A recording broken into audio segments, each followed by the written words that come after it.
Welcome to learning corner. பழமொழி 400ல் இருக்கக்கூடிய 400 பழமொழியை தினம் ஒரு பழமொழியாக பார்த்துட்டு வரோம். கடைசியாக பார்த்த 10 பழமொழியோட திருப்புதலை பார்ப்போம். மதிப்புறத்து பட்டமர் கற்றவர் பழியான செயலை செய்தல். அதாவது அறநூல்களெல்லாம் பல கற்று அதில் உள்ள நெறிப்படி வாழ்ந்து வருபவர் ஏதாவது ஒரு பழியான செயலை செய்யும்போது ஒரு சந்திரன் மதி இருக்கு இல்லையா, அந்த நிலவு மேலே பட்ட ஒரு களங்கத்தை போல எல்லார்கிட்டையும், அதாவது எங்கும் விளங்கி தோன்றும் அப்படின்றது தான் இதோட பொருள்.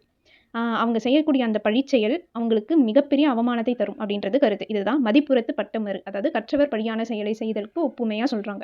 அடுத்தது மச்சேற்றி ஏணி களைவு, நம்பிக்கை துரோகம். அதாவது நமக்கு கூடவே ஒருத்தவங்க இருப்பாங்க, அவங்க நமக்கு தளர்ச்சி வர காலத்தில் நமக்கு கண்டிப்பாக உதவி செய்வாங்க அப்படின்ட்டு இருக்கக்கூடிய ஒருத்தவங்க ஏதாவது ஒரு அச்சத்தை குறிப்பிட்டு காமிச்சு நான் மனம் மாறிட்டேன் அப்படின்னு சொல்லும்போது அவங்க எதுக்கு ஒப்புமைனா, மச்சின் மேல் ஒருவரை ஏற்றிவிட்டு ஏணியை வாங்கிவிடும் செயலோடு ஒத்தாகும். உதவுவாங்க அப்படின்ற நம்பிக்கையை ஏற்படுத்திட்டு ஆபத்து காலத்தில் உதவாமல் இருக்கிறாங்களே, அது நம்பிக்கை துரோகிகள் அப்படின்றது தான். ஏறி விட்டு ஏணியை வாங்கினார் போல் அப்படின்னு இதை சொல்லுவாங்க. இதுதான் மச்சேற்றி ஏணி களைவு, அதாவது நம்பிக்கை துரோகம். இதில் மச்சுனா கூரைன்னு அர்த்தம். அதில் ஏற விட்டு ஏணியை பிடிங்கிட்டா எப்படி இருக்கும் அதை தான் சொல்கிறாங்க. அடுத்தது மகன்மறைய தாய் வாழுமாறு, பழம்பெருமையால் வாழ்தல். போரில் ஈடுபட துணிவில்லாமல் ஓடி வந்துட்டு அந்த பழித்ததற்குரிய அந்த செயலை செஞ்சுட்டு அந்த கோழைகள் என்ன பண்ணுவாங்கன்னா, என் முன்னோர் காலத்தில் நாங்கள் இந்த பெருமையோடு வாழ்ந்தோம் அப்படின்னு சொல்லி காட்டுவாங்க.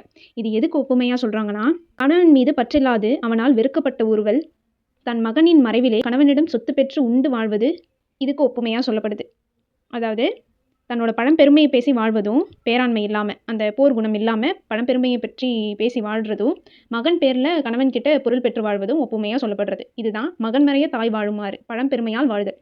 அடுத்தது அதுவே மகனறிவு தந்தை அறிவு, குறிப்பாக அறிதல். நம்மளோட முகத்தை நம்மளால் பார்க்க முடியாது, கண்ணாடியை வச்சு தான் பார்க்க முடியும். அந்த மாதிரி ஒருத்தவங்க முகத்தை பார்த்த உடனே அவங்க எந்த காரியத்துக்காக வந்திருப்பாங்க அப்படின்றத சொல்லக்கூடிய அந்த திறமுள்ளவங்க எப்படி சொல்கிறாங்கன்னா, ஒரு மகனோட அறிவு அறியணும்னா அந்த தந்தையோட அறிவு திறத்தை அறிஞ்சாலே போதும். அதாவது குறிப்பினாலே ஒருவனுடைய தன்மையை உணர வல்லவர்களாகுதல் வேண்டும் அப்படின்றத இதோட பொருள்.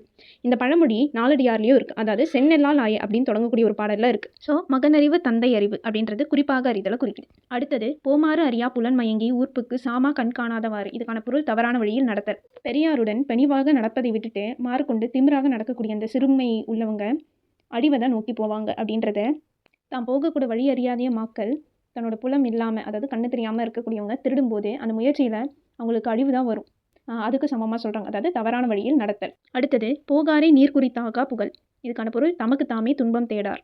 நீர் ஆழம் இல்லாத ஒரு கிணற்றில் குதித்தால் மண்டை உடையும் காலும் உடமாகும் அப்படின்ட்டு தெரிஞ்சதுக்கப்புறமா அந்த கேடை அவங்களே தேடி போக மாட்டாங்க, இது யாருமே செய்ய மாட்டாங்க. அப்படி இருக்கும்போது இதே மாதிரி தமக்கு துன்பம் வரும் அப்படின்னு தெளிவாக தெரிஞ்ச ஒன்றில் யாருமே தலையிட மாட்டார்கள் அப்படின்றது தான் போகாரே நீர் குறித்தாக புகழ் அப்படின்னு சொல்கிறாங்க. அதாவது தமக்கு தானே துன்பம் தேடார். போகாதே நாய் பின்னதாக தகர், பகைவனிலும் வலிய துணை.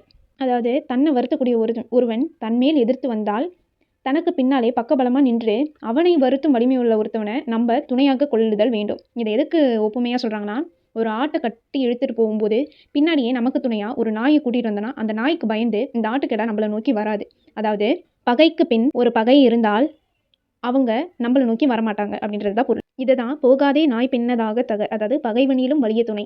அடுத்தது தொடர்பாளார் கண்ணே தொடும், செல்வம் ஊழால் அமைவது தான். இது என்னென்னா, ஒரு பனைமரத்தை நட்டு அதன் அடியிலேயே நின்று இருந்தாலும் நல்ல ஊழ் இருக்கிறவங்க கிட்ட தான் அந்த பணப்பழம் கிடைக்கும். அதுபோல தான் லக்ஷ்மியும் உரிய விதத்தில் தான் சென்று தீண்டுவாள் அப்படின்றத, அதாவது செல்வம்ன்றது முயற்சியால் மட்டும் வராது, அதற்கான முன்வினை பயணம் நல்ல ஊழும் இருக்க வேண்டும் அப்படின்றத தான் பொரியும் தொடர்பாளார் கண்ணே தொடும், அதாவது செல்வம் ஊழால் அமைவது தான் அப்படின்னு சொல்கிறாங்க. அடுத்தது பொருள் கொடுத்து கொள்ளார் இருள், அதாவது பயனுள்ளன கற்றல். ஒரு விளக்கோட ஒளியால் அனைத்தையும் தெளிவாக பார்க்கலாம் அப்படின்றதுனால தான் அதுக்கான பொருட்செலவு, அதாவது அந்த எண்ணெய் நெய் வாங்குறதுக்கு நம்ம செலவு பண்ணுறோம். அப்படி இருக்கக்கூடிய ஒரு விளக்கானது நல்ல விளக்காக இருக்கணும். மங்கன விளக்காக நம்ம யாருமே வாங்க மாட்டோம். அந்த மாதிரி தான் ஒரு கல்வி முனையும் போது நல்லறிவு தரக்கூடிய நூல்களை தான் முயற்சியுடன் கற்க வேண்டும். இதை தான் பொருள் கொடுத்து கொள்ளார் இருள் தரக்கூடியதை நம்ம எதுவுமே வாங்க மாட்டோம் இல்லையா, அதை தான் பயனுள்ளன கற்றல் அப்படின்னு சொல்கிறாங்க. அடுத்தது பொருந்தாமன் ஆகாசுவர், அதாவது தீயவர் நட்பாகி உதவார். இப்போ ஒரு செவுரு எடுக்கிறாங்கன்னா அந்த செவரில் ஒரு சில மண் ஒட்டவே ஒட்டாது. என்ன தான் நம்ம சிமெண்ட் அது இதுன்னு போட்டு பூசினாலும் ஒரு சில மண் ஒட்டாமலே தான் இருக்கும். அந்த மாதிரி தான் தீமையான ஒரு எண்ணத்தை உடையவங்க இவர் வருத்தம் அடைந்தாரே அப்படின்லாம் கருதி என்றைக்குமே ஆதரவாக உதவ மாட்டாங்க. இதை தான் பொருந்தாமன் ஆகாசுவர், அதாவது தீயவர் நட்பாகி உதவவே மாட்டாங்க அப்படின்னு சொல்கிறாங்க. இது வரைக்கும் 70 பழமொழியை நம்ம சேனலில் ஷார்ட்ஸாகவும் அது மட்டும் இல்லாமல் ரிவைஸும் பண்ணியிருக்கோம். மறக்காமல் அதை பார்த்துருங்க. இந்த மாதிரி நிறைய வீடியோஸ்க்கு லேர்னிங் கார்னரை சப்ஸ்கிரைப் பண்ணிவிட்டு இந்த வீடியோ பிடிச்சிருந்தா உங்கள் ஃப்ரெண்ட்ஸ்க்கும் ஷேர் பண்ணுங்கள். தேங்க்யூ.